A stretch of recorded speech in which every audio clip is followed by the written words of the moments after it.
Now, a closely related value to this for us as education professionals is understanding the state of the contemporary school system. Most of us as professional educators will work in existing school systems, and I don't think I'm alone here in not being satisfied with the state of the contemporary schools. In fact, I don't know anybody who is fully satisfied or even largely satisfied with the state of contemporary education system.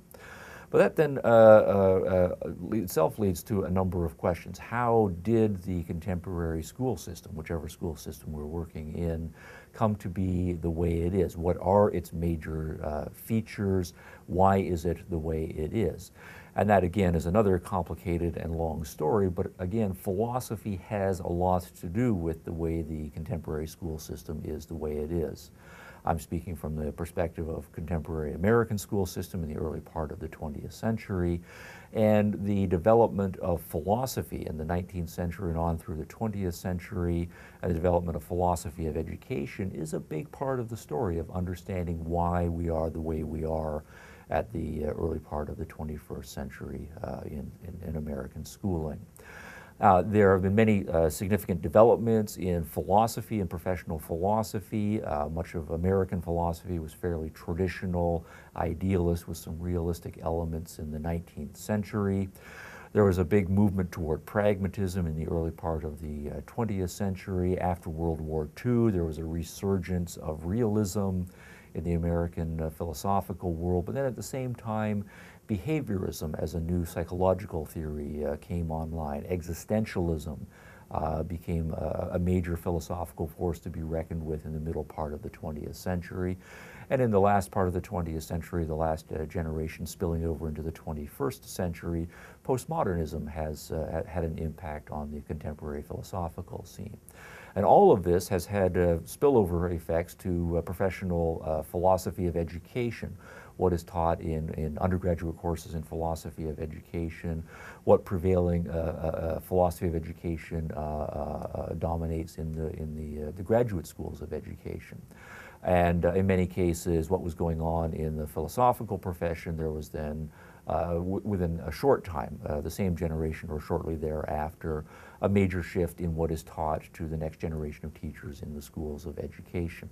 And so what this then has meant is that the next generation of teachers, thousands of them, tens of thousands of them over the course of a decade, come out having been taught predominantly a new philosophy of education, and they go into the profession willing to and interested in changing the system in a certain philosophical direction.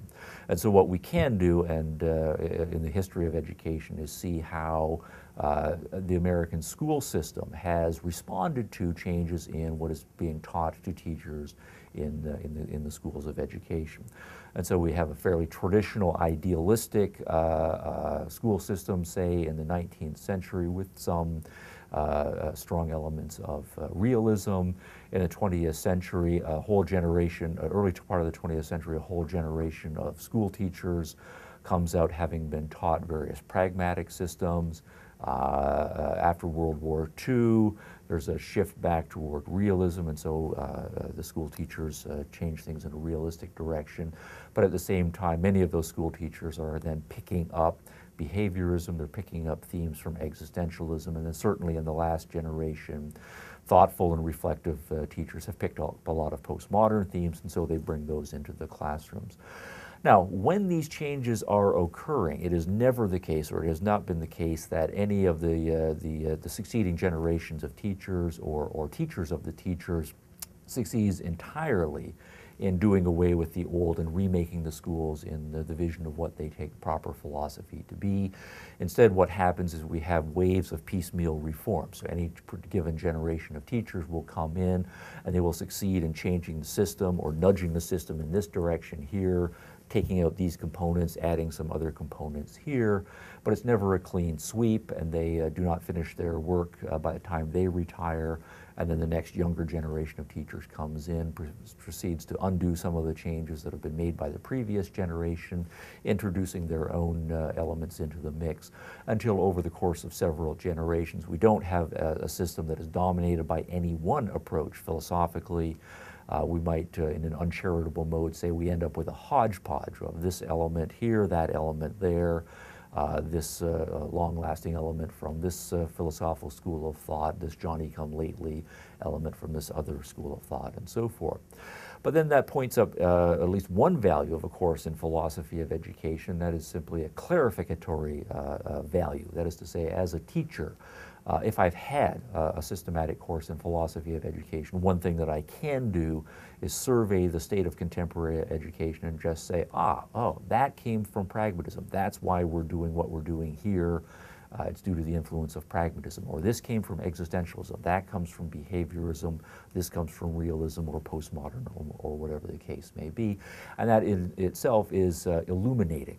Instead of just dealing with something that seems like a complex mess, we can understand some of the elements and how they came to be, right? Whatever it is that they came to be. Now, the clarification step being done, there's then a further value. All of us have our own ideas about what's good in contemporary education, what's bad in education. Of course, we don't agree with each other about what's good and bad, but hopefully as professional teachers, a big part of our ongoing professional development and contribution to the profession is to be able to contribute to the ongoing debate and discussion about where we as professional educators want to take American education or whatever school system we're working in the next generation.